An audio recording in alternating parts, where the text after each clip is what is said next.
বন্ধুরা, আসসালামু আলাইকুম। জিহাদ হোসেন। আপনারা দেখতে পাচ্ছেন আমি এই মুহূর্তে খুলনা জাতিসংঘ শিশু পার্ক নামে যেটা পরিচিত সে পার্কটিতে ঢুকেছি। তো এটি আনুমানিক 7:30 বাজে, তখন আমি এই জাতিসংঘ শিশু পার্কে ঢুকছি। দেখতে পাচ্ছেন এখানে হরেক রকম মানুষ দেখা যাচ্ছে। কিছু মানুষ বসে দেখেন আড্ডা দিচ্ছে, আবার কিছু বাচ্চারা আছে। এখানে কিছু বাচ্চাদের ইভেন্ট আছে, সেই বাচ্চাদের ইভেন্টে বাচ্চারা খেলাধুলা করছে। আমি একে একে সব কিছুই ঘুরে দেখানোর চেষ্টা করব।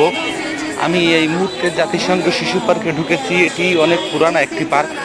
অবশ্যই এই জাতিসংঘ শিশু পার্কটি এক সময় তারের পুকুর নামে পরিচিত ছিল, সেটা অবশ্য অনেক আগের কথা। অর্থাৎ এখন আর মানুষ এই তারের পুকুর হিসাবে বলেও না বা অনেকে চেনেও না।